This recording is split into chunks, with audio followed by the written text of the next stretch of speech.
वरदान बांट रहे हैं अभी, तुम हमें फिर न कहना बताया नहीं। लिखने वाला है खुद लिख रहा किस्मतें, तुम हमें फिर न कहना लिखाया नहीं। ओम शांति। कार्यक्रम हीलिंग टच में आप सभी का स्वागत है। मैं हूं दीपशिखा। साइकोसोमैटिक डिजीज एक ऐसा रोग जो डायरेक्ट हमारे मन से जुड़ा हुआ है। हमारी रोजमर्रा की जिंदगी में अक्सर ऐसा होता है कि हम कुछ काम करते हैं और तुरंत उसे भूल भी जाते हैं। मैं आपको एक बहुत ही कॉमन एग्जांपल देना चाहती हूं। ऐसा अक्सर होता है कि हम चश्मे को गले में लटकाकर भूल जाते हैं और उसे सारा घर में ढूंढते फिरते हैं। ऐसा शायद आपके साथ भी हुआ होगा, है ना? ऐसा कब होता है? ये तब होता है जब आप टेंशन में या तनाव में होते हैं। जी हाँ, इसी के बारे में हम कल बात कर रहे थे पुनीत जी के साथ, और पुनीत जी ने हमें काफी कुछ बताया। तो आइए आज हम कुछ और जानकारी लेंगे साइकोसोमैटिक डिजीज के बारे में। तो चलिए स्वागत करते हैं ब्रह्म कुमारी से मेडिटेशन ट्रेनर पुनीत भाई जी का। ओम शांति पुनीत जी। ओम शांति। पुनीत जी, कल हम बात कर रहे थे साइकोसोमैटिक डिजीज कैसे ये हमारे शरीर को इफेक्ट करता है और कैसे हमारा पूरा मन इससे जुड़ा हुआ है।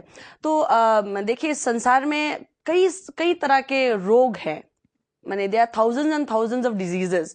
तो आप इनमें से किसको आप साइकोसोमैटिक डिजीज आप बोलेंगे?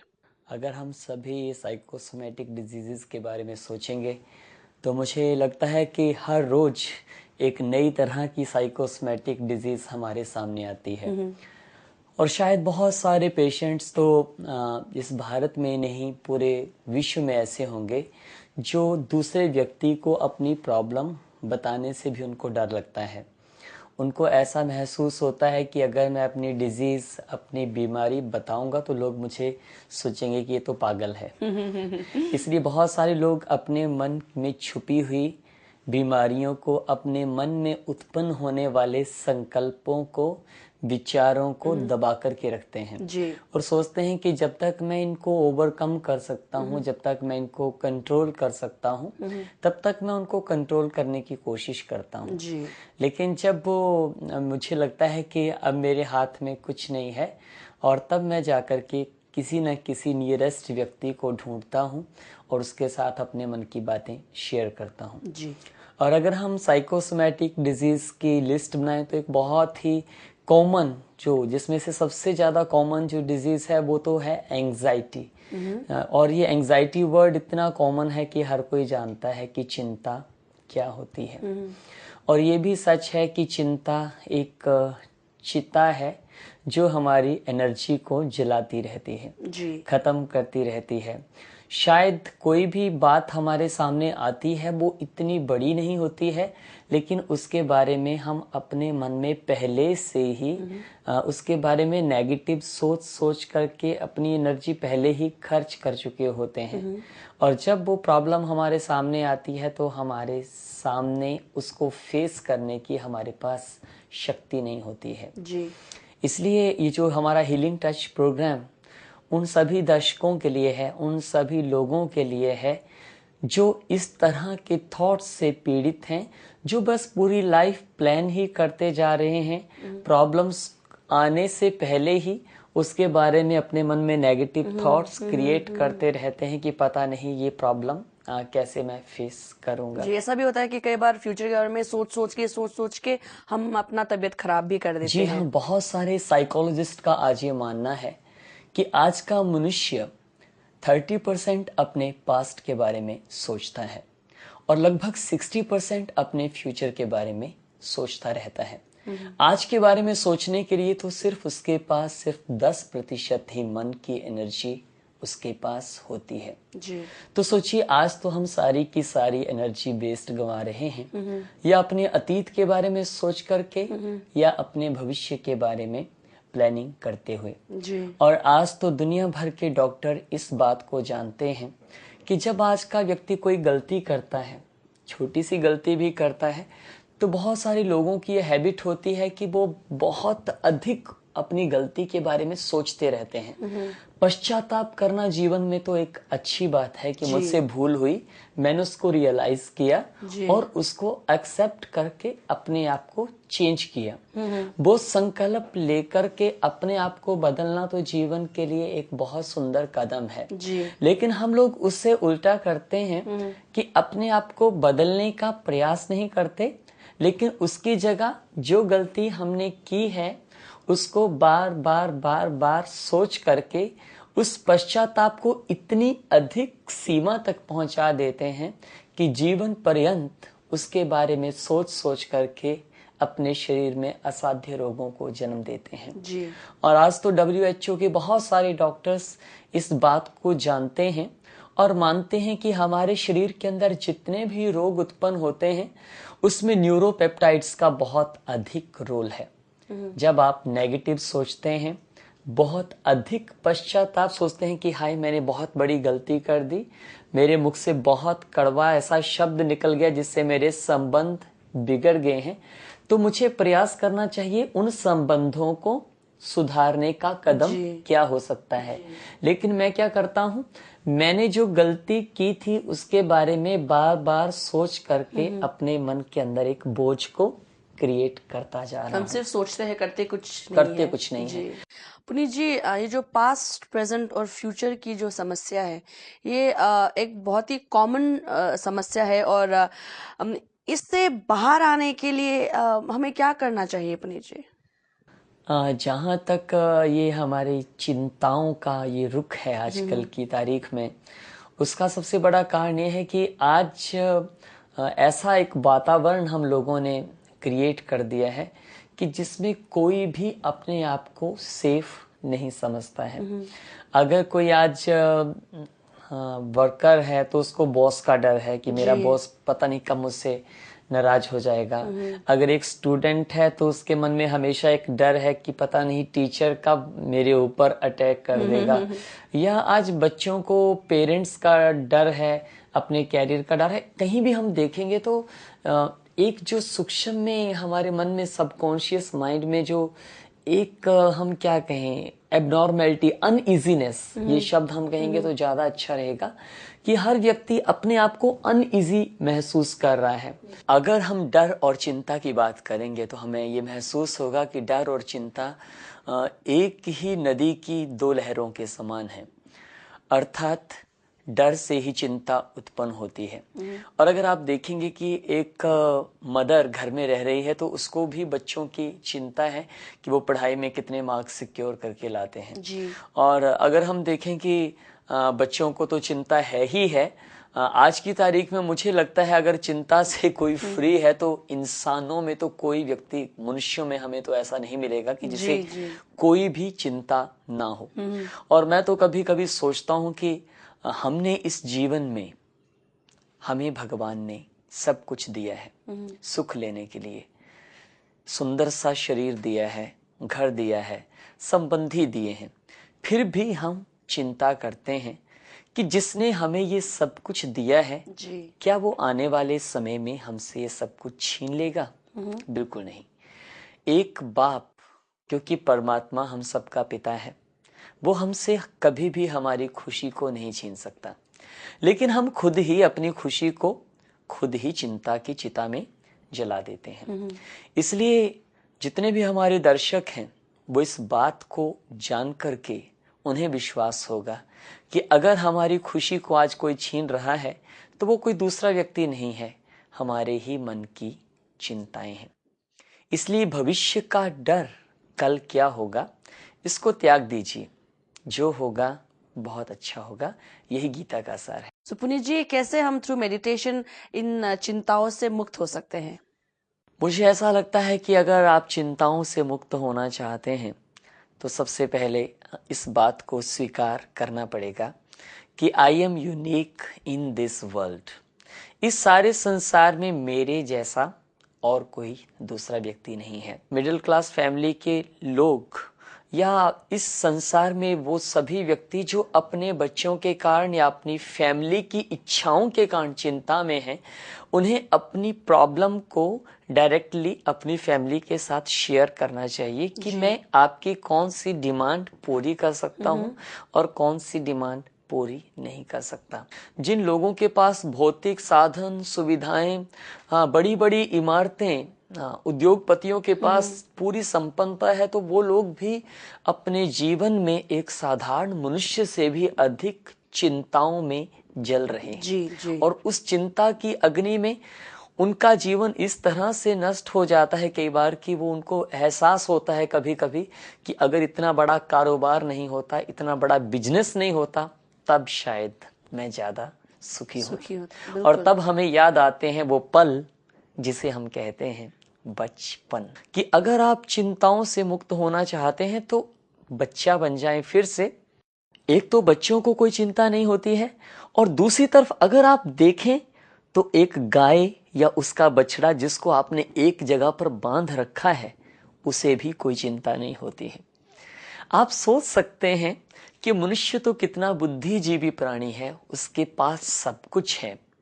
धरती से लेकर के सागर में वो सफर कर लेता है, आसमान में वो उड़ लेता है। मनुष्य को तो सब कुछ प्राप्त है, लेकिन फिर भी उसके चेहरे पर चिंताओं की रेखाएं दिखाई देती हैं। और एक बच्चा, उसको आप देख लें या एक पशु को देख लें कि उसने अभी भोजन कर लिया है, उसको शाम की फिक्र नहीं है कि शाम को मुझे क्या मिलेगा। हाँ, लेकिन मनुष्य ऐसा है कि जीवन भर के लिए साधन जुटाने के बाद भी उसके जीवन में आगे से आगे we call it rat race. हम एक चूहों की दौड़ में शामिल हो गए हैं। एक ऐसी दौड़ में शामिल हो गए हैं कि हम कितना अर्न कर लें कि हमारी पीढ़ी दर पीढ़ी, सभी पीढ़ियों के लिए हम सोचते हैं कि हम ही सबके लिए कमा करके चले जाएं। और यही सबसे बड़ा कारण है हमारी चिंताओं का। इसलिए आज से, अभी से आइए इस मेडिटेशन का एक सुंदर सा थॉट आप सभी क्रिएट करें। याद रखना, हमारी चिंताओं का कारण हमारे मन के अंदर छुपी हुई गंदगी है, अशुद्ध विचार हैं। और जब हमारे मन में शुभ चिंतन प्रारंभ हो जाएगा, जब हमारे में शुभ बातों का मनन शुरू हो जाएगा, तो क्या होगा? तो हमारा मन ऑटोमेटिकली चिंताओं से मुक्त हो जाएगा। इसलिए आइए ये सुंदर सा थॉट आप अप्लाई कीजिए अभी। लेकिन उससे पहले एक बात जरूर कहना चाहता हूं कि आज हम अपने से ज्यादा दूसरों की चिंता करते हैं। अपनी चिंता नहीं है, दूसरों की चिंता खुद से भी ज्यादा है, पड़ोसियों की चिंता अपने से भी ज्यादा है। हाँ, तो हर एक व्यक्ति के घर के ऊपर हमारी नजर है, हर एक व्यक्ति की चिंता हम कर रहे हैं। और ये बात अगर आध्यात्मिक भाषा में हम कहें तो ये स्पष्ट रूप से कहा गया है कि पर चिंतन पतन की जड़ है। पर चिंतन अर्थात दूसरों की चिंता करते रहेंगे हम जीवन भर कि फलाना व्यक्ति बदल जाए, ये फलाना व्यक्ति सुधर जाए, तो क्या होगा? हम खुद को भी नहीं बदल पाएंगे। और अगर मैंने अपनी चिंतन की धारा को बदल दिया तो ये चिंता का रोग अपने आप ही मिट जाएगा। तो अपनी आंखें बंद कीजिए और लंबी गहरी सांस लेकर के अपनी नजर को टिकाइए स्क्रीन के ऊपर और अपने आप से बात कीजिए कि मैं बेफिक्र बादशाह हूं, मैं सभी चिंताओं से मुक्त हूं, सभी बोझों से मुक्त हूं। जो कुछ हुआ है बहुत अच्छा हुआ है, जो कुछ भी हो रहा है वो भी अच्छा हो रहा है, और मेरे जीवन में आगे जो कुछ भी होगा वो इससे भी बहुत अच्छा होगा। महसूस कर लें ये शरीर एक कुटिया के समान है, एक कॉटेज की तरह है, और आप इस बॉडी रूपी कॉटेज में आत्मा लाइट, पॉइंट ऑफ लाइट है। ये शरीर भी मुझे संसार में कर्म करने के लिए मिला है। ये जीवन मुझे सुख देने के लिए और जीवन सुख में जीने के लिए मिला है। मैं अपने जीवन को सभी चिंताओं से मुक्त करके एक परमात्मा के साथ हूं। इस शरीर से मैं जब चाहूं तब मुक्त हो सकता हूं, क्योंकि ये शरीर मेरा टेम्परेरी घर है, टेम्परेरी रेजिडेंस है। लेकिन मैं इस संसार में, इस यूनिवर्स में गेस्ट हूं। सभी लोग मेरे अपने हैं, कोई भी पराया नहीं है। सोच लें आपके मस्तक में एक बहुत ही सुंदर प्रकाश चमक रहा है और आपको अभी ही एहसास हो जाएगा कि आपके ऊपर कोई भी जिम्मेदारी अथवा बोझ नहीं है। इस अभ्यास को दिन में कम से कम 5 बार जरूर करें। और मैं विनम्र निवेदन कर रहा हूं हमारे दर्शकों से कि आप सोचते होंगे कि जीवन में जिम्मेदारी उठाना तो बहुत अच्छी बात है, लेकिन हीलिंग टच इतनी अच्छी टेक्निक है, एक इतना अच्छा आर्ट है जो हमें बताता है कि हम जिम्मेदार नहीं हैं, भगवान जिम्मेदार है। हम उसके डायरेक्शन पर काम कर रहे हैं। वो करावनहार है, हम कर्णहार हैं। वो जैसे जैसे हमें आदेश देगा हम करते जाएंगे, और इस प्रिंसिपल को जो भी फॉलो करेंगे वो अभी से चिंताओं से मुक्त हो जाएंगे।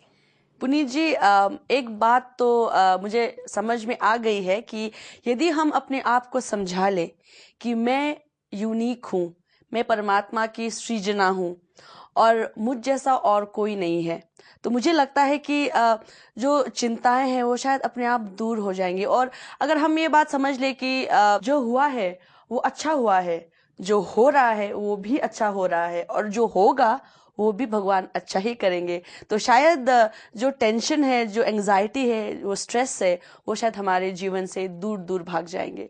पुनीत जी, बहुत बहुत शुक्रिया आपका, थैंक यू सो मच। आपने साइकोसोमैटिक डिजीज के बारे में इतनी सारी जानकारी हमें दी। तो कल पुनीत जी हम ये जानना चाहेंगे आपसे कि जो एंजाइटी है ये आखिर में है क्या चीज़, क्योंकि आपने हमें तो बताया एंजाइटी क्या है, पर हम विस्तार से और गहराई से जानना चाहेंगे और ये जो एंजाइटी है इससे कैसे हमारा जो शरीर है इसको अफेक्ट करता है और कैसे पूरी फैमिली इससे अफेक्टेड होती है, ये हम आपसे जानना चाहेंगे। तो पुनीत जी, आज के लिए बहुत बहुत शुक्रिया। ओम शांति। ओम शांति।